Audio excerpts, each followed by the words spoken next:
oi, gente! A gente já vai começar, tá? Vou esperar a sua entrar aí.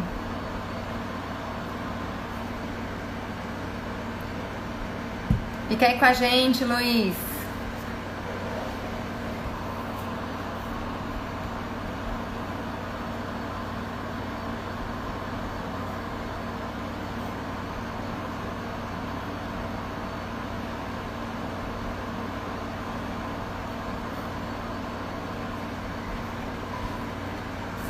Tô esperando a sua entrar, tá, gente?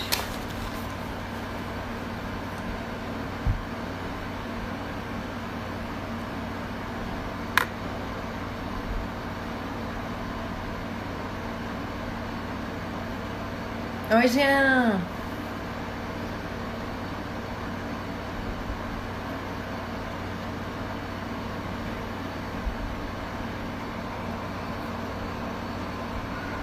Vocês estão me escutando bem, gente? Dá pra escutar?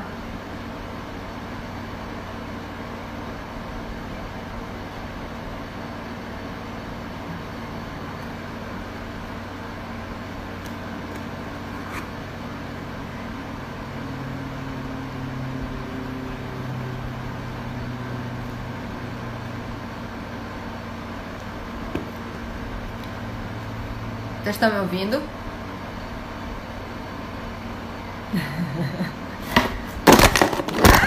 Peraí, qual foi as coisas aqui?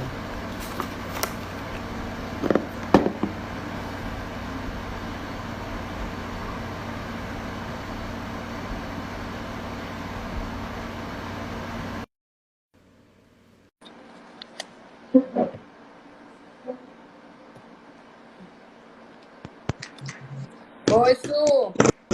Oi, Tudo bem? Tá me ouvindo? ajeitar aqui, que Tá. A internet tá tá meio ruim. cortado. Melhorou? Deixa eu colocar um negocinho aqui. Tá bom. Sim, vou melhorar aqui a minha área aqui. Eu acho que a minha cabeça não está cortando. Eu acho que o que eu fiz aqui deu errado, um pouquinho. Só um pouco.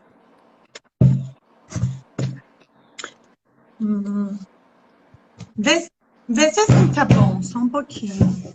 Ó, tá Tá cortando certo. minha cabeça, né? Tá cortando a Eu cabeça? tive que Não, comprar tá um bom. apoio de celular. Agora eu fui inteligente. Eu comprei um apoio de celular. Eu ficava colando nas coisas. Eu coloquei um. Ah, É que não, chega. eu tô com um tablet. Aí acho que Ah, deu. tá. Beleza, deixa eu só diminuir aqui um pouquinho. Hum. Gente, a gente vai fazer aqui, mas aí vocês podem colocar dúvidas, cooperar e ajudar, tá? Fica bem interativo, realmente. E aí depois a gente pode chamar um ou outro para dar uma opinião aqui, falar com a gente, tá? Então a gente vai bater um papo bem legal para quem já atua ou para quem não atua e quer atuar na área de cabeça, face e pescoço, tá? Isso, E aí cada uma vai se apresentar, tá bom? tá. Fala isso. É, só um pouquinho. A nossa proposta é tentar fazer um passo a passo do que a gente vê com outros colegas, que eles falam que é importante. A gente fez uma pergunta, né, no Head and Neck, várias pessoas responderam, a gente inclusive colocou nesse espaço passo a passo. Nosso objetivo é tentar dar um direcionamento ou ajudar, às vezes, um direcionamento exemplificando o nosso dia a dia, né? Então, como eu e a Joelma, a gente trabalha especificamente nessa área, então, algumas dúvidas que surgem para nós com os pacientes, alguns profissionais também que nos perguntam. Então, a gente teve a ideia mais para poder trabalhar em conjunto e tirar dúvidas de alguns profissionais que mandam perguntas e também para vocês poderem participar. A gente viu que tem vários fisioterapeutas na área que também atuam especificamente com isso, e talvez vocês possam contribuir para que nós e também os outros profissionais tem um olhar diferenciado. Cada região do Brasil, o atendimento às vezes é diferenciado, as queixas das dores e também o jeito com que você conversa com o paciente são diferenciados. Então, como a gente tentar abordar isso? Aí a gente tentou dar umas 10 dicas, né, Jô? É. Tentamos resumir em 10 dicas. Isso. E lá pela oitava dica, né, a gente vai abrir para alguns colegas participarem. Se a gente conseguir, nós vamos convidar, a Jo vai convidar pelo site do Head and Neck para entrar online junto com a gente. Se a gente vê que às vezes não dá muito certo, daí a gente vai pedir para participar aqui escrevendo. Tá bom? Você quer se apresentar primeiro, Jo? Tá, vou apresentar. Só lembrando que esse áudio, tá? Esse vídeo, essa live, né? Vai estar no YouTube do Redneck, tá? Redneck Pain Group. Então vai estar lá gravado. Então quem não assistiu hoje consegue assistir depois lá, tá bom? E se tiver alguma dúvida, por favor, pode passar pelo Instagram ou pelo YouTube também, tá bom? Então, gente, eu sou Joelma, né? Muitos já me conhecem. Eu sou do grupo do Redneck, eu e a Su e mais 7 pessoas, né? Então, nós somos uma equipe que a gente fundamenta em relação à questão de cabeça, face e pescoço. Eu já atuo, né, na área, atuo, também trabalho e também estudo desde 2008, que foi quando eu entrei no mestrado na área de DTM, que eu fui para São Paulo. E eu já atuo, ou seja, trabalhando na área mesmo, eu já estou há 9 anos. Esse ano vai fazer 9 anos já que eu estou nisso. E tendo meu consultório próprio, eu já tenho 1 ano. Então, antes eu trabalhava numa clínica de 2 amigos, né? E lá eu trabalhava também só com cabeça, face e pescoço. E agora atuo somente, né, sozinha. Já tenho mestrado, não tenho doutorado, mas tenho 4 especializações. A minha última agora foi em dor no Einstein. E é uma coisa que me complementou muito, né? Uma pós que realmente me enriqueceu bastante. Então, aí já vamos dizer que resumi um pouquinho do que já umas pernadinhas já que eu dei nessa vida, tá bom? Su? Então, alguns também já me conhecem. Eu terminei a faculdade, caí de paraquedas num mestrado na Itália, em reabilitação de boca, em 2008. E desde então eu venho fechando as especializações nessa área. Eu tenho consultório só voltado para isso desde 2012. São 8 anos trabalhando com diversos parcerias com diversos dentistas, neurologistas também, aqui em Curitiba. Também tenho formação em dor. Conheci a Joelme, grande parte do grupo, em 2010, no curso do Mariano Rocabado. De lá para cá, cada um foi se especializando em diversas terapias manuais também. E é isso. Também me abriu muito a mente a questão da parte do estudo da dor. Fiz especialização na USP de São Paulo. Depois fiz 2 cursos de neurociência também. E o que me ajudou mais ainda a entender esses pacientes, né? Então, a caminhada ainda não terminou, né, Jo? É bem longa. Mas é isso aí. E eu faço uma especialização na Espanha, o CRAFTA.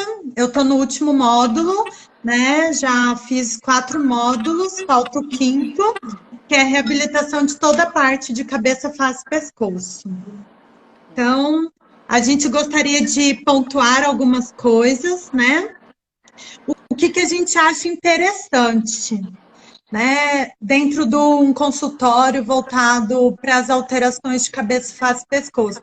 Lembrando, gente, que o que eu e a Joelma a gente conversou é que a gente não está aqui para falar só de DTM, tá? O nosso objetivo é mostrar toda a região da cabeça, face e pescoço. Quem realmente trabalha assim em parceria com otorrino, com neurologista, com fono, com cirurgião de cabeça, face e pescoço, ortognática, então todas essas áreas, tá? Quer acrescentar alguma coisa, Jo? Não. Não, mas a Não? gente pode já começar em relação à primeira dica. Isso. Quer falar? Quer começar? Então, vamos lá. Falar primeiramente, né? Eu acho que a primeira dica não quer dizer o que a gente falar aqui, gente. É uma regra, tá? Mas é o que a gente segue e é o que eu vejo muito dar certo no dia a dia com os pacientes. Então, é algo que a gente trabalha, é algo que já é estudado, é científico, são coisas que realmente tem muita coisa já comprovada, é realmente válido e coisas que a gente faz e que realmente dá certo com o paciente, tá? Então, a gente está falando aqui coisas que a gente leva no dia a dia com o paciente, não em relação a fazer estudo científico, e sim levar o estudo científico para o paciente, tá bom? É, isso. Nós vamos abordar mais a clínica, tá, pessoal? Uhum. Então, vamos falar lá do ambiente acolhedor, a importância desse ambiente acolhedor. Então, quando a gente fala em ambiente acolhedor, né, a gente fala muita coisa. Então, a gente está falando aí, por exemplo, quando a gente fala em ambiente, a gente tem que acolher, a gente tem que receber o paciente. Quando a gente fala só em cabeça, face e pescoço, como a senhora falou, a gente não está falando só em DTM, a gente está falando do paciente como um todo. A gente tem que ver ele, enxergar que ele está vindo com problema, ele está vindo com dor, ele está vindo muitas vezes com disfunção somente, ou ele está vindo com uma complexidade. Então, como ele chega? Você não sabe como ele vai chegar. Então, você tem que ter um ambiente para receber, o ambiente em si do seu consultório, tem que estar preparado para isso. Tudo influencia, porque imagina, vou dar um exemplo, uma enxaqueca. A luz influencia, a parte de cor influencia, o som influencia. Então, tudo isso você tem que pensar quando você trata um paciente voltado para essa área. Então, quando você fala isso, ambiente acolhedor, a questão também de você recepcionar o paciente, em questão de abraço, carinho. Agora a gente não está podendo fazer isso. Mas eu sempre falo assim agora, sinta-se abraçado e beijado. Eu sempre falo hoje em dia isso para o paciente. Eu não consigo abraçar e beijar o paciente, mas eu sempre falo assim, sinta-se beijado e abraçado. Né? E ele já entende. Isso. A simpatia com que a gente já abre a porta para receber esse paciente faz parte de um ambiente, né? Um ambiente acolhedor. Então, a limpeza do local, a organização do consultório. Tudo isso a gente acha que o paciente não está reparando, mas ele está reparando desde a hora que ele entra, a hora que ele sai. Então, assim, tudo que você faz do início ao fim, ele repara. E é esse que faz o paciente, muitas das vezes, voltar. Por incrível que pareça, Com certeza. que faz ele voltar. Então, por exemplo, eu tenho secretária. Eu peço para minha secretária ela se arrumar, eu peço para ela usar o jaleco, eu peço para ela usar os EPIs. Então, tem toda uma organização, eu tenho toda uma questão de limpeza do banheiro, ela tem que deixar sempre limpo. Então, sempre tem que ter a limpeza do local. Então, você recepcionar e tem a questão da empatia. Então, tudo isso, né? Quando o paciente ele vai a primeira vez com você em relação à avaliação, ele já olha um todo. Então, imagina, na avaliação, ele já te analisa da cabeça aos pés. Ele já te avalia, ele já te avalia como você vai falar, como vestido, você vai como você vai olhar, se você está olhando o olho no olho, se você está se comportando igual a ele. Então, se você está falando coisas que ele quer ouvir, ou justamente ele está ouvindo a mesma coisa que ele já ouve durante os, né, ou seja, os profissionais que ele já foi, o modo que você o trata. Se você, por exemplo, até quando na minha recepção, eu tenho coisas que eu posso oferecer. Então, eu tenho guloseima, né? Eu tenho justamente um cafezinho. Tudo isso eu já faço a partir desde a recepção. Então, o ambiente que eu acolho ele, né? Cada um, lógico, faz do seu jeito. Mas o meu dentro das suas condições também, né?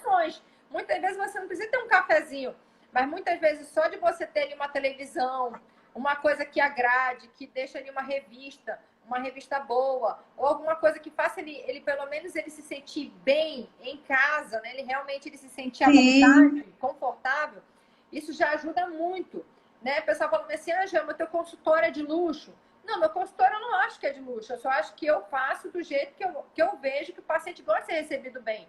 Eu, quando vou no médico, eu presto muita atenção como eu sou recebida.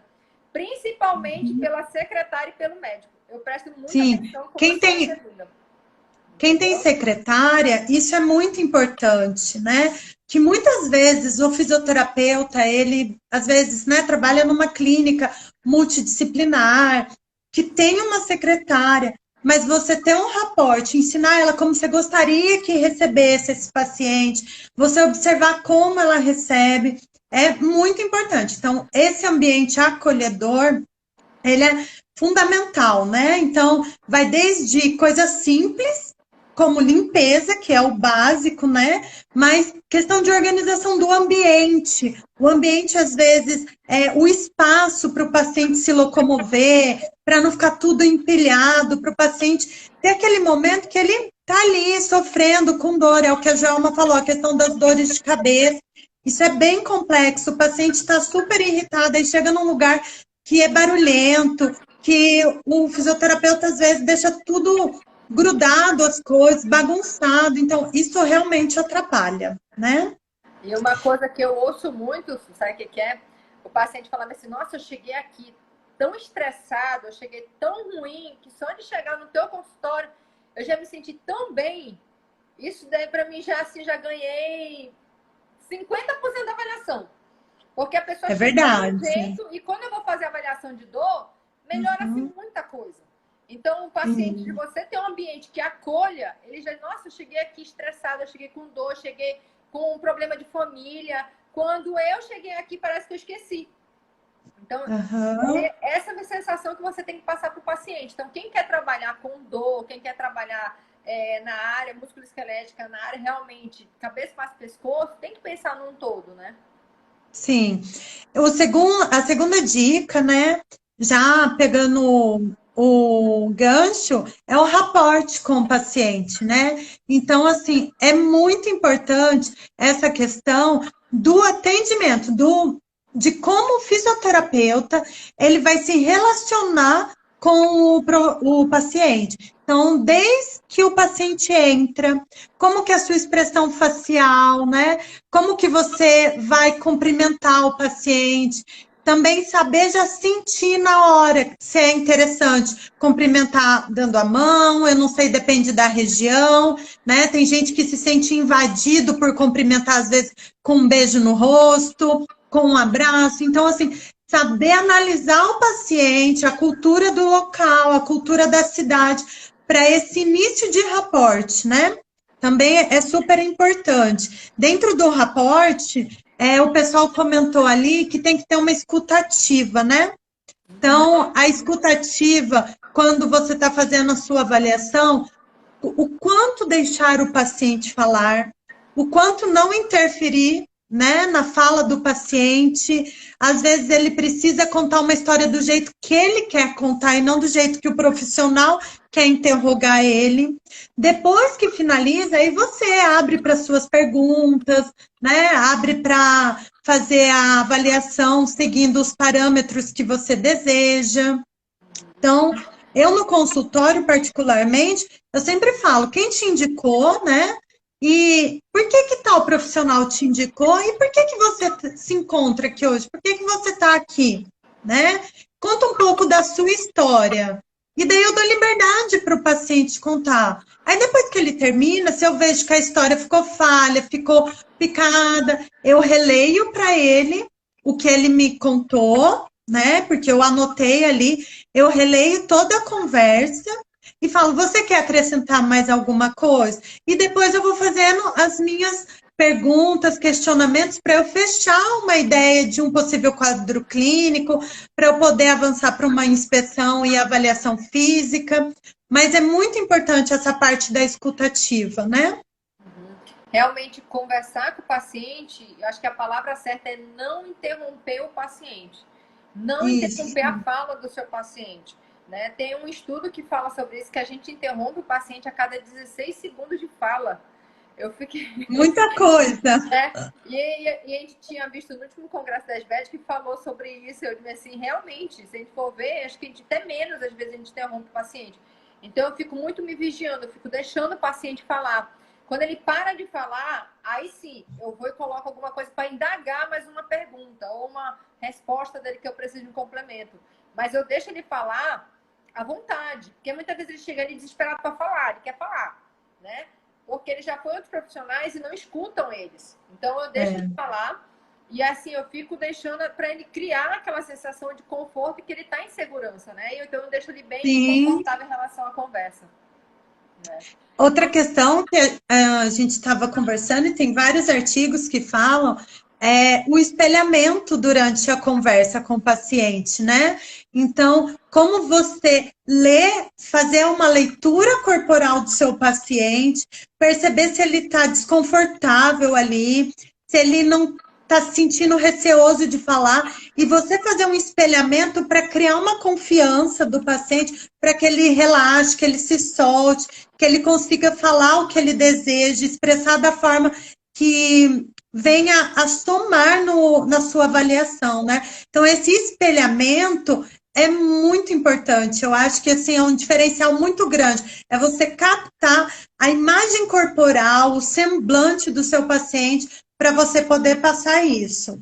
O Crafta, ele tem um software, né, que no meu curso eu ainda fui cobaia não, porque tipo, o professor estava demonstrando e eu que fui a paciente, né, para poder fazer a leitura facial, o quanto isso interfere nas emoções, e você saber diferenciar no seu paciente a expressão facial dele. Então, cada expressão facial que o seu paciente, sentado de frente para você, ele expressa, pode te dizer muita coisa da avaliação. Pode te remeter a dor, medo, frustração, se ele é uma pessoa que aperta o dente ou não, se ele está mordendo a bochecha por dentro ali ou não. Você consegue ler muito se você prestar atenção. E a partir disso conseguir fazer um espelhamento com ele, para que ele vá se soltando, né?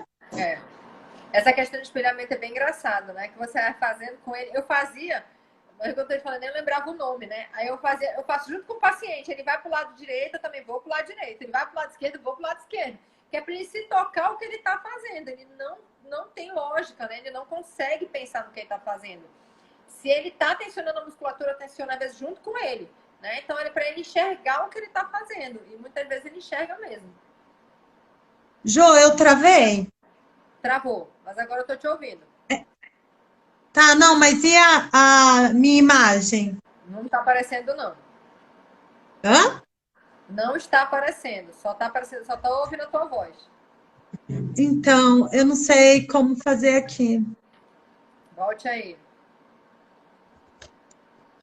Vocês estão... Eu não sei onde eu saí. Gente, vocês estão me ouvindo? Vocês estão ouvindo a Suelen? Por favor, dê uma luz aí.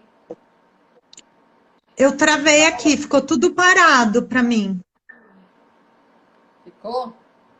Ficou. Espera aí que eu vou te chamar de novo, espera aí. Tá.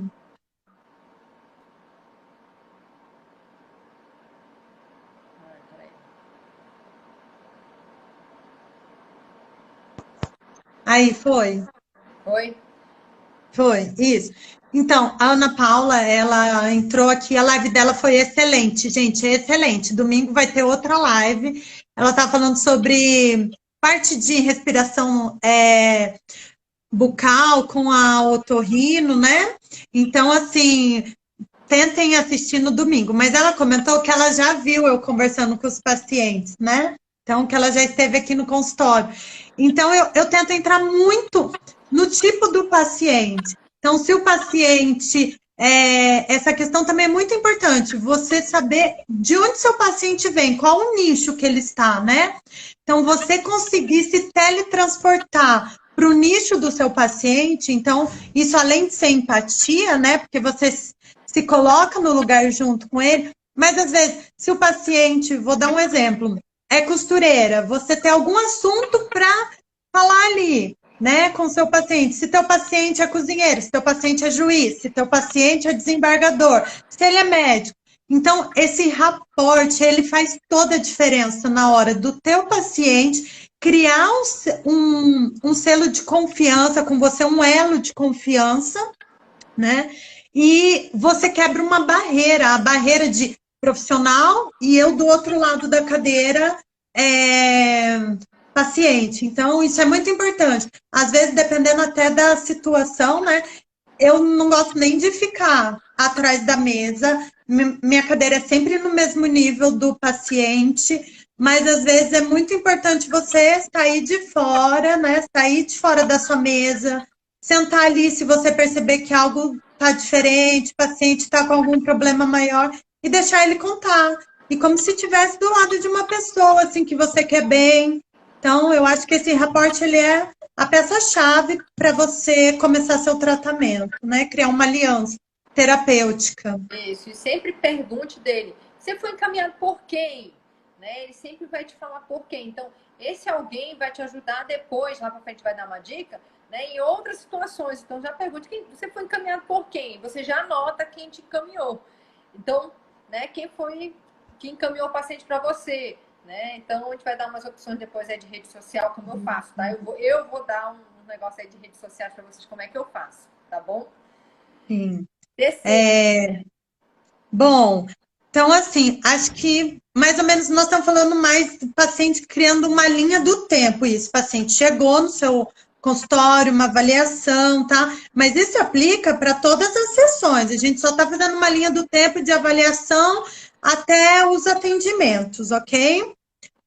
Oi para todo mundo que está entrando. Oi, Dani. A Dani deu um tchau. Oi, Ana. Oi, Daniel. Tem um monte Né? de gente aí, tem o Jean, tem a Tem a Dani, Nadine, tem a Ana tem a Paula, Nadine, a Nadine, minha amiga da Espanha. Ela está direto da Espanha assistindo a gente, a Mara tá né? aqui, a Daniela Pires está aqui, a Daniele Camargo está aqui, o Jean está aqui, o Jean está aqui, a Luísa Real, Fernanda, Andresa, a Érica.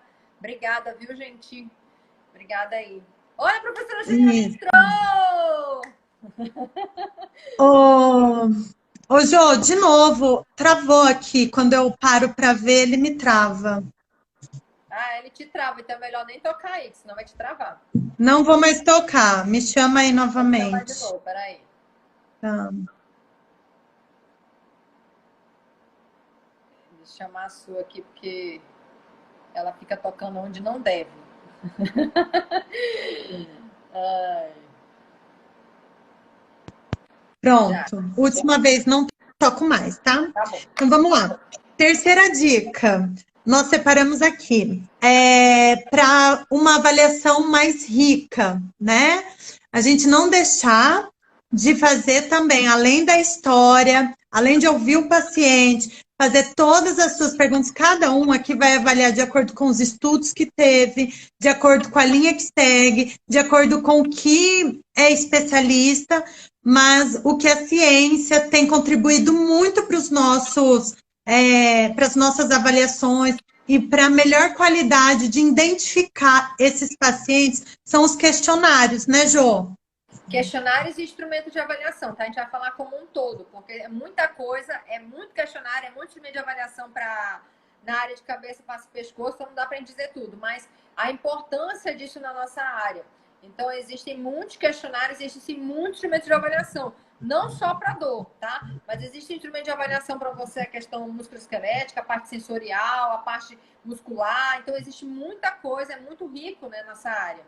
Tá? Isso. Questionário de sensibilização central, eu aplico bastante. Questionário de disfunção temporomandibular, né? Isso. Cervicalgia, que é o teste NEC Index Disability. O de neuropatia, que é o DN4. Eu uso isso! O DN4 para neuropatia. Também uso. O de dor, eu uso muito inventário breve de dor. O inventário breve de dor, é bom que você faz ali uma média em relação dele às últimas 24 horas, naquele dia, e como é que ele sente durante o período que ele está sem tratamento. Então, é bem legal essa questão de você fazer essa média, né? Eu vi Só um pouquinho. Ju, só um pouquinho. A Juliana tá aqui. Sim, a de sensibilização central, comentei. Ele é muito importante, ajuda muito a gente. Sim. Ele é muito legal. Então, assim, a gente está falando assim principais, tá? Mas existem muitos. Por exemplo, o de cefaleia, que é um instrumento bom. Por exemplo, o paciente levar para casa. Diário de cefaleia. Tem o de vertigem, que é o Disease Handscape Inventory, que é o de nível de qualidade de vida específico para tontura. Ou seja, como é que ele se comporta em relação à tontura. É bem legal. Mesmo que você não use, deixe no seu computador. Porque se aparecer o paciente, você vai lá, só imprime. E pede o paciente fazer, né? Lógico que quem trabalha nessa área, você vai ter que ter todos os questionários ali prontos, né, para você, tá? A Ju tá falando aqui também, deixa eu só te cortar aí, ó. Toda vez que eu ler, você tem que ler aqui, Jô, porque se eu for ler, eu me travo. Mas a Juliana falou do Von Korff também, é muito bom. Aí eu travei de novo. O que ela falou? do questionário Van Corf, Ah, tá. Agora que eu vi. tá? Desculpa. Isso. Então, só vou finalizar aqui, aí a Jo me chama de novo. Eu não posso mais mexer. Fica olhando ali, tá, Jo? Tá. Quem responde. Travou da Suelen. Isso, então, aí tem o questionário também, o de cinesiofobia, né? Tampa, que é do Então, assim, Haroldo. o Tampa, do Haroldo, tem muitos questionários, né? O mais importante de tudo é você também saber o momento de usar o questionário, porque senão, assim, numa avaliação é muito cansativo você aplicar um monte de questionário O para o paciente também paciente, não gosta. Dependendo do né? paciente, ele Então não você gosta. tem que ser assertivo, quais questionários vai empregar, às vezes deixar até para, tipo, aplica um na avaliação, aplica o outro na primeira sessão antes de começar o seu tratamento, já depois de você ter feito uma ótima avaliação, né? Então, Isso, assim, Ju.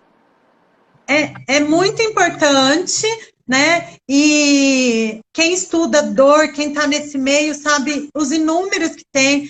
Tem o questionário de cefaleia também, né? Então, a Sociedade Internacional de Cefaleia tem, eu aplico. Então, assim, a gente tem vastos questionários. Só tem que também saber quando aplicar, onde aplicar, e o momento certo ali com o paciente, sempre claro, você vai aplicar antes de um tratamento para poder ver depois a finalização, o quanto você evoluiu com o paciente, quanto o paciente progrediu, né? Isso. Então, assim, a Ju estava perguntando se a gente pega no Pesquisa em Dor. Tem no Pesquisa em Dor, mas se você colocar no Google o questionário, você vai achar também. Mas lá no Pesquisa em Dor, tudo que for para a área de dor, vai ter lá. Vai ter vários questionários já lá para fazer o PDF. Né? Então, pode buscar lá. Mas também tem no Google, pode baixar aí, sem problema nenhum. E existem Mas mais são questões. específicos, né? É bom você ter no seu computador os Sim, questionários e, como a Su falou, vai usando de acordo com o paciente, né? Então, se o paciente chega com toda uma característica, por exemplo, de cefaleia, por que você vai usar, sei lá, um de neuropatia? Sei lá, você tem que ir de acordo com o sintoma do paciente, com o que ele vai falando, com a história, com a queixa principal, ou seja, a sua anamnese mesmo com o que ele vai dizendo. Não dá para fazer, imagina, isso. 15 questionários numa sessão só, é absurdo, né? É. Não dá. Eu vou te voltar aqui, tá, Su? Pra tu voltar. Volta. Tá. Aí. E aí a gente vai fazendo isso aos poucos, tá, gente? Tá. O que a gente está falando em relação a questionários e instrumentos de avaliação, né? Tem um curso que a professora Thaís está dando que é justamente sobre instrumentos de avaliação, que ela ia dar esse ano e acabou que não teve, né? Por causa E tem vários instrumentos também, porque quando a gente trabalha nessa área, a gente não trabalha só com dor, né? Então, é que nem a Jo falou, tem instrumentos de validação para questão de tontura, de zumbido, tem várias outras áreas, a questão ocular. Então, assim, é amplo. Quem trabalha com a parte oncológica também, né? Possivelmente deve ter questionários nisso. Então, assim, depende muito do foco que você vai dar no seu tratamento, dentro do seu consultório, a área que você mais trabalha, aborda, né? Quando a gente fala trabalhar, gente, só dando uma ênfase aqui, trabalhar em cabeça, face e pescoço não é só DTM e dor facial, tá? Ele está dentro de uma área. Então, a gente não trabalha, por exemplo, a Suelen, a maioria de que está no grupo da Redanec não trabalha só com DTM e dor facial. É um campo dentro dessa área, tá? Então, é um subgrupo, tá? Então, a gente trabalha justamente como um todo. Né? E tá, quarta dica, tá bom? Na quarta dica, a gente quer falar um pouquinho sobre interação transdisciplinar. Isso. Então, esse nome eu achei muito legal, que foi o professor Sérgio Terçaroli, que ele colocou na parte do congresso da UFM, transdisciplinar. Teve uma explicação fantástica, que é trabalhar não só entre colegas, mas entender o trabalho dos colegas.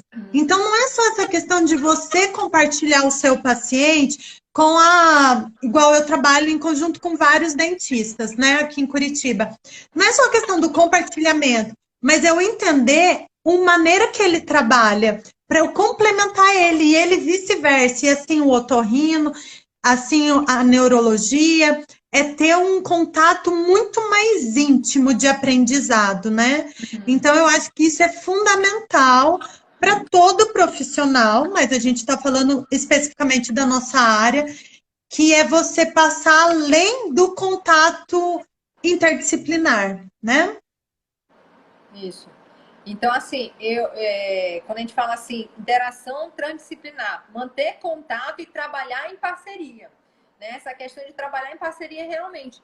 Então, por exemplo, o meu paciente, ele muitas vezes, vou dar um exemplo aqui, ele vende um bucomaxilo. Eu entro em contato com o bucomaxilo até para saber o que que ele, qual foi a abordagem da cirurgia, o que que justamente, qual foi a recorrência que ele teve, se teve algum problema, como é que está a evolução do paciente. Então, tudo isso eu tento entender e coloco isso dentro do meu tratamento.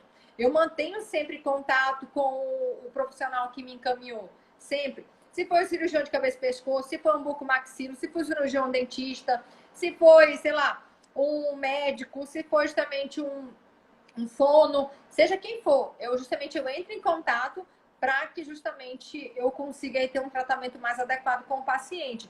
E a questão de conhecimento, por exemplo, a gente vive em congresso que é de odonto. Vou dar um exemplo aqui, né? De odonto.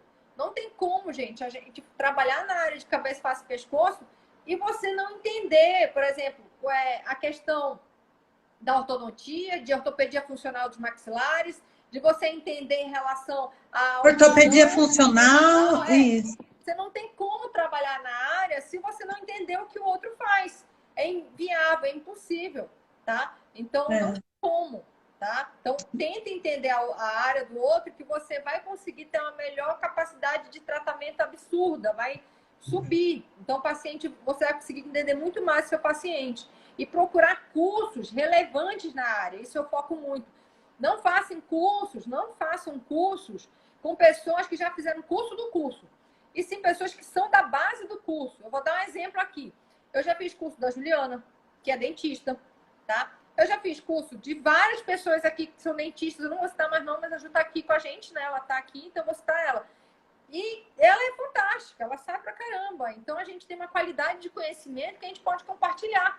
Ou seja, o que a odonto faz e o que a físio faz, né? E assim vice-versa, entendeu? E assim, essa questão da transdisciplinariedade que a Jo falou, é uma coisa que assim, eu converso muito com colegas, eu participo de congresso de odontologia que não é somente de disfunção mandibular. Então, é o primeiro que eu participei, eu lembro que veio, como o Tanaka para Curitiba, acho que foi em 2012, né?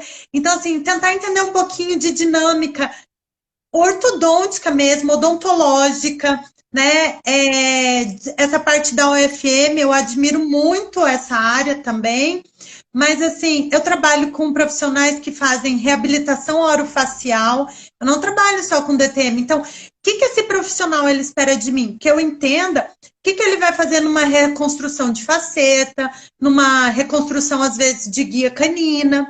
Então, isso é muito importante para a gente complementar o trabalho deles. Às vezes eles precisam que a gente ganhe, né? Melhore a questão da abertura da parte muscular, não só disso, correção postural para eles poderem também evoluírem no tratamento deles. Então, essa questão da conversa, de entender o que o outro profissional faz, é muito importante. Eu discuto os casos, as evoluções, as não evoluções, né? Então, isso é algo que, assim, eu tenho um relacionamento muito bom e agradeço muito aos profissionais que confiam no meu trabalho, porque eles também são muito abertos.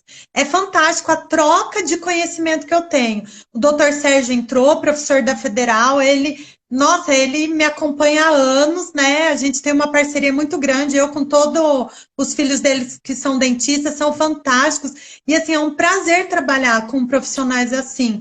E o paciente ganha muito, né, Jô? Com certeza. Uma coisa assim que eu de quem está ganhando, gente, é o paciente, não é você. É o É o paciente. paciente. E, assim, Todo paciente chegar de um jeito e sair de outro é fantástico. Você encaminhar de volta, por exemplo, quando eu encaminho de volta para o dentista, ele diz, Joelma, o que tu fizeste? Foi milagre. Eu falei, não, foi trabalho em conjunto. Não é só eu. Tem que ter uma colaboração do paciente, meu e do outro também profissional que me ajudou, ou seja, que me encaminhou. Sem isso não vai para frente, não adianta, entendeu? Então, e o mais legal O professor também é Sérgio falou que quando agora ele está aposentado. ele está aposentado, mas ele está em outra área. Mas os filhos dele também são um show, fantástico. Mas eu sou muito grata, né? E eu aprendo muito com eles também. Eles deram muita oportunidade para eu poder também ensinar um pouco o que eu faço, mostrar. Mas a doutora Doris também, a Daniela, a Juliana, gente, é fantástico. Mas o que é legal do paciente é que, como a gente cria um laço muito grande com o paciente, o fisioterapeuta, o paciente chega para a gente e ele associa você também com aquele profissional. Então, é tipo um casamento. Ele fala assim, eu vou levar minha mãe no colega, tipo, vou dar um exemplo. Eu atendo uma pessoa e a pessoa vira para mim e fala assim, eu tenho que trazer minha mãe aqui. Eu também tenho que levar lá naquele dentista. Falei, por quê? Porque ele viu que aquele dentista te encaminhou, confiou em você, que vocês trabalham em conjunto. A pessoa não dissocia mais. Quando ela gosta do tratamento, ela casa, e isso engrandece muito os dois profissionais. É uma troca muito legal. E isso, assim, o paciente, ele demonstra isso e vai fazendo um ciclo. Ele traz outro paciente para você e para o dentista que te indicou, para o médico. Eu trabalho tem uma fisiatra que me indica paciente aqui e uma geriatra também. E isso é muito legal, porque ela mesma fala, nossa, Suelen, você me indicou tal paciente? Indiquei, tô te indicando esse. Aí o paciente sai de lá e fala assim, não, você tem que ir nas duas.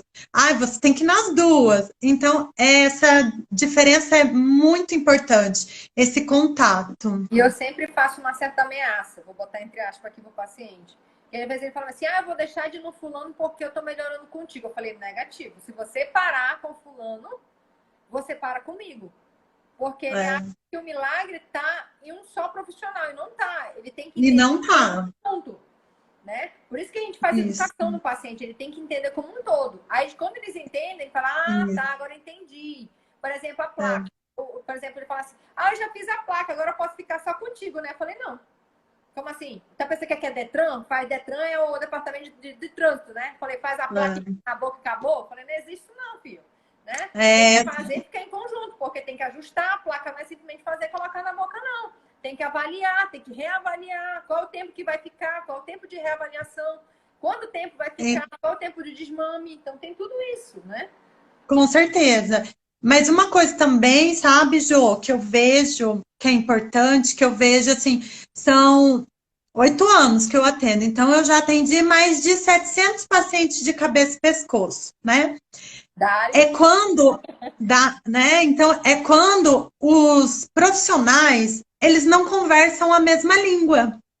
Então, eu acho que assim, você também tem que fazer parcerias, não quer dizer que você vai se restringir. Não, às vezes chega paciente que eu nunca vi, nunca soube do profissional e vice-versa. O profissional ouviu falar de mim, encaminhou, mas também não me conhece. Então, você ter essa disponibilidade de conhecer o trabalho do colega e vice-versa, ele o seu. Mas o que acontece? Quando não existe essa disponibilidade ou essa vontade dos dois, porque isso é real também, né? Então, se a gente está falando da clínica, a gente também vai falar dessa parte, que duas pessoas estão atendendo uma mesma, mas uma fala A, a outra fala B. E daí, o que acontece com o paciente? Ele não sabe em quem confiar. Ou ele desiste dos dois, ou ele escolhe um. E daí, quando ele escolhe um, esse outro profissional vai ficar chateado, entendeu? Mas por quê? Porque a abertura, o diálogo entre eles, a conversa, ela não acontece.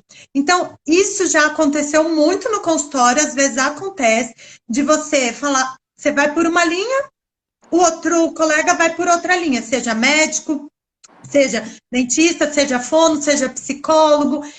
E assim, o paciente, muitas vezes, se ele confia, vou falar em mim, se ele confia em mim, ele desabafa, não me sinto mais confortável com aquele profissional. E você fica naquela situação porque você tem que ser ética, né? Então, e daí? Porque você sabe que aquele profissional não te dá abertura para conversar. E vice-versa também. Porque muitas vezes, o que que acontece? A gente não quer ouvir a visão do outro profissional, né? Então, ao longo desses anos todos, assim, atendendo, você vai sendo moldado, você vai melhorando, mas é muito importante a escuta e tentar ter a mesma linha, porque senão a gente perde o paciente, ou o colega, ou a gente fisioterapeuta, e o paciente sai de lá frustrado com o tratamento, Com certeza. né? Isso é muito real. Então, assim, não é só a parte legal de fazer a parceria, mas a parte também não legal de quando não tem uma boa parceria, Isso é verdade. né? Isso é a pura verdade que tu falou agora. E só dando um ressalto, gente. Só dando bem enfatizado aqui. Eu vou enfatizar sempre isso.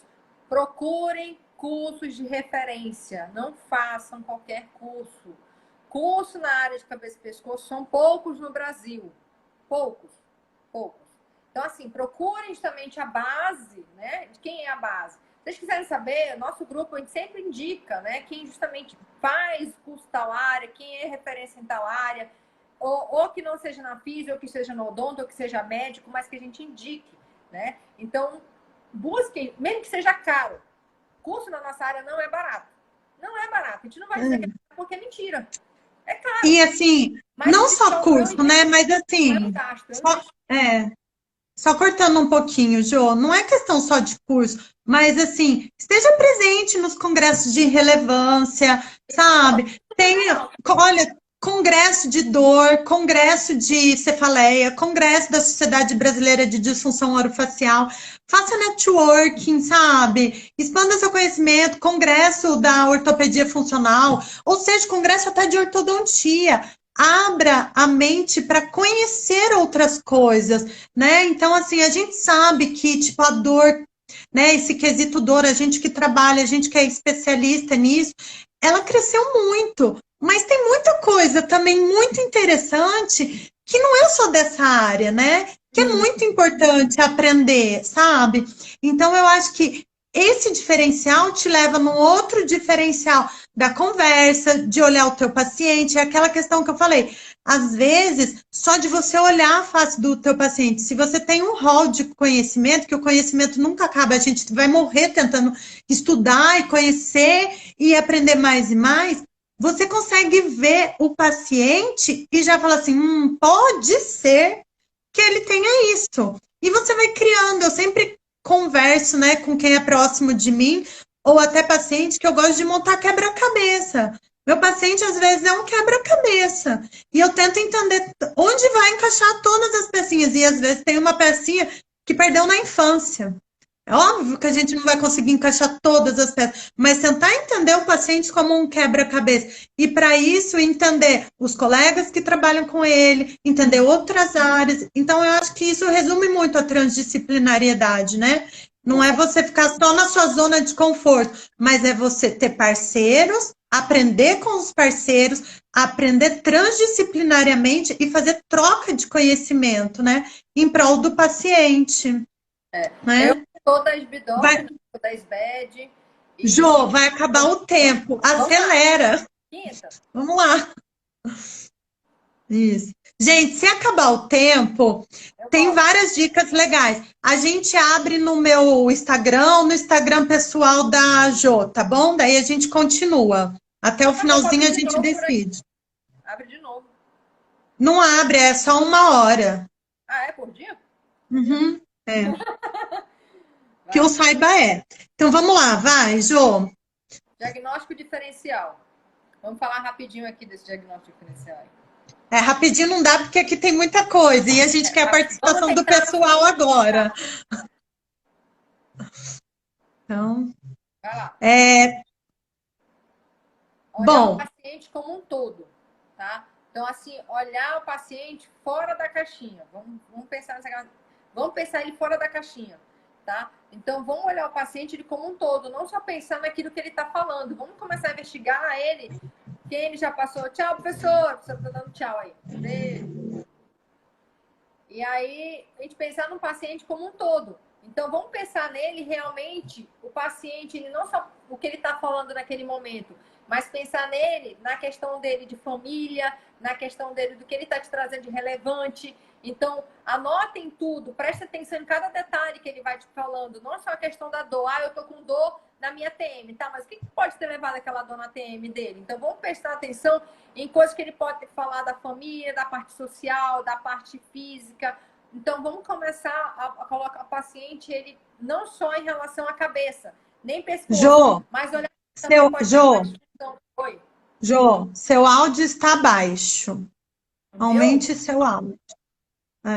Tá bem E tchau, Ju. E obrigado pela participação. E também a Ingrid falou que dá para repetir aqui a live. Dá para continuar. Então a gente continua. Então, assim, vamos esquecer que o paciente não é só cabeça e pescoço, gente, tá? Então, essa questão que eu falei é uma, e também a questão que o paciente pode chegar ali, por exemplo, com uma dor na lombar, uma dor no joelho, uma dor no tornozelo. Será que isso também não está influenciando, muitas vezes, a questão do que ele está sentindo, do que ele está relatando? Então, a gente investigar o paciente ele como um todo. Vamos começar a sair dessa área, né, de que a gente só tem que focar ali na cabeça e pescoço. Eu não preciso entender de lombar, mas eu ser da área de lombar, mas eu preciso entender um pouco para eu saber direcionar ou justamente saber o que eu estou focando no meu paciente, tá? O que eu acho, assim, de um diferencial de diagnóstico, né? Eu brinco muito, eu gosto muito de parafrasear, contar historinhas, fazer metáfora com o paciente, né? Então, e eu faço muita metáfora no meu dia a dia, mas para facilitar com o paciente também. O que a gente precisa? Imagina um jogo de tabuleiro, né? Então, assim, para você criar e poder jogar um jogo de tabuleiro, você tem que ter estratégias. Então, você tem que olhar de cima o jogo e analisar. O teu paciente é um jogo de tabuleiro, né? Então, assim, você tem que olhar teu paciente por fora, como se você... Que peça eu vou movimentar estrategicamente? Então, assim... Essa questão é muito importante para um diagnóstico diferencial. É olhar teu paciente com uma visão assim ampla, né? E não tipo olhar a pecinha somente, porque às vezes aquela pecinha que você vai mexer não vai interferir em nada, você vai perder o jogo, né? Eu falei, então assim, olhar a TM, será que, por exemplo, tá com uma dorzinha na TM, será que é só aquela dorzinha na TM? E para isso, então, muitas vezes o que eu vejo, né? De colegas que me perguntam as coisas, o que eu vi na minha trajetória até aqui, atendendo, né, todos esses anos, todo dia praticamente a mesma rotatividade de paciente, é que assim, eu lembro muito de um professor, uma professora na faculdade, um professor de fisiologia, o Tonani. Nossa, eu sou formada há 14 anos e eu lembro isso até hoje. E era uma coisa que a gente tirava sarro dele. E hoje eu falo assim, meu, não tem nada a ver. O cara tinha sabedoria, a gente quer imaturo e prepotente, né? Fisiologia é tudo, gente. Conhecer fisiologia, anatomia, a base. Então, assim, artigo científico é de extrema importância, de extrema relevância. Mas conhecer a base de anatomia e fisiologia, você consegue enxergar teu paciente fora da caixinha. Você consegue enxergar, tipo, o que é os 12 pares cranianos. Para quem trabalha com cabeça, face e pescoço, não tem que só saber de trigêmeo. Não tem. Tem obrigação por saber todos os 12 pares cranianos, de onde sai inervação, ramificação, função, para onde vai sensibilidade, quais são os sinais e sintomas relacionados com alterações neuropáticas, sensitivas, nociceptivas dessa inervação. É fundamental. Às vezes passa desapercebido um sintoma que você fala, poxa, aquilo ali fecha o quebra-cabeça do seu paciente. Então, assim, eu lembro, vou contar um caso clínico meu de muito tempo atrás, tá? Era uma senhora do professor, eu não lembro quem que me encaminhou, eu acho que quem me encaminhou foi o doutor Sérgio, acredito eu, que era uma senhora que ela estava com um diagnóstico de cefaleia insalva e nevralgia de trigêmeo. Faz uns 5 anos, faz muito tempo. E daí, Ela chegou no consultório, ela estava mais de 3 anos, ela tinha rodado uns 20 médicos, ela em sistema público de saúde, porque ela não podia ir em sistema privado. Então, assim, ela chegou no consultório, eu lembro o jeito que ela chegou, com uma toalha, né? Chorando, chorando, com dor, ela não conseguia falar. Chegou o marido dela, o olho lacrimejava, urrando de dor. O marido dela falou que ela estava com surto psicótico. Aí ela falou um monte de medicação que ela estava tomando e tudo mais, enfim. E, tipo, me encaminharam, eu não sei, eu acho que não foi o doutor Sérgio, eu não lembro. Me encaminharam para ver se poderia ser a ATM. Aí eu fiz toda uma avaliação, olhei a situação, né, da paciente, e assim, conversa vai, conversa vem, ela gritava de dor, como se fosse realmente uma nevralgia de trigêmeo. E o marido dela falou, doutora, a gente não vai conseguir continuar a avaliação. A minha mulher tá muito mal, você pode fazer alguma coisa? Aí eu fui ali mexendo nela um pouquinho para aliviar, enquanto eu fui conversando com ele. E ele falou uma coisa, uma coisinha. Ele falou que há 2 anos atrás ela foi num médico, num dentista em Arapongas, que fez um exame de imagem da face, na radiografia panorâmica, deu um cisto periodontal. Tá, então vamos conhecer isso. Por isso que é importante a gente entender da odontologia, né? Então, o cisto periodontal, eu não vou falar como dentista, eu vou falar como uma fisioterapeuta que entende um pouquinho mais, mas não sou ninguém para dar diagnóstico. Se tiver um dentista aqui, pode complementar. Muitas vezes não apresenta risco, é algo, é um achado radiológico ali, né? Mas aquilo me incomodou de tal maneira, porque o tipo da dor que ela tinha parecia uma nevralgia, mas não fechava o diagnóstico de todos os ramos do trigêmeo. Eu fiquei encafifada. Aí, tipo, eu fiquei pensando, continuei a avaliação, mas olha a informação, né? E daí, o que aconteceu? Ela estava tendo outros sintomas que não correspondiam à nevralgia trigeminal. Pegava a parte de facial, pegava a parte também hipoglosso. Eu falei, nossa, né? Tem coisa diferente aqui. Voltei, eu lembro que daí ela foi para o doutor Andrei, encaminhei para o Andrei.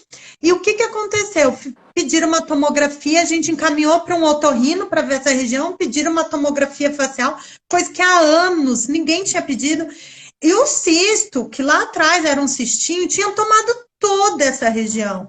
Então, assim, a paciente, ela teve que fazer uma cirurgia para remoção, estava pegando 4 raízes dentárias, cresceu de uma maneira, assim, muito grande e passou batido. Então, isso é diagnóstico diferencial, às vezes. É a gente ter conhecimento de outras coisas, de outros sinais e sintomas, né? E não ficar parado na questão de só trigêmeo, C1, C2, mas entender a função do nervo acessório, do hipoglosso, do glossofaríngeo, né? Então, é muito importante para a gente que está nessa área. Tudo vai se conectando daí. Aí o quebra-cabeça, ele é mais fácil. Aí você começa a ver que talvez um zumbido tem mais relação com C2 e C3 que você nem imagina também. Então, é muito importante, muito importante. Esse caso que tu contou parece o caso quando eu estava no HC agora com o professor José Siqueira. Teve um caso parecidíssimo, só que com um senhor de 60 e poucos anos. Mesma coisa, quando ele for fazer todo o certo, eu falei, esse daqui não é nevralgia do trigêmeo. Ele falou de cara, esse daqui é periodontal. Ele falou assim mesmo. E ele fez o teste, quando ele fez o teste, eu falei, nossa, eu até me assustei. Eu falei, com a capacidade dele, né? Eu falei, imagina. Claro, ele é excelente, fantástico. Olha, falta 2 minutos aqui, mas eu vou sair e eu vou voltar, tá? Porque ele vai já encerrar. Tá, só lê. A Ingrid, ela faz a parte de cabeça e pescoço de oncologia também. Ela escreveu aqui alguma coisa e eu não vou mexer para não cair. Lê pra gente, porque ela contribuiu aí com algum caso. Ela tá falando aqui, ó. Vou ler, mas daqui a pouco vai cair, tá? O diferencial de avaliação orofacial e saber que o que não é nossa área, como sinal e sintoma de câncer de cabeça e pescoço. Esse é o diferencial que todo profissional que trabalha com dor orofacial deve saber, que está com certeza no nosso consultório. Aí ela falou assim, não apresenta, ou seja, a questão de nevralgia do trigêmeo, né? Mas se o paciente tem uma infiltração dental, parece uma nevralgia do trigêmeo, sim. Irradia e dá choque pra caramba. É a situação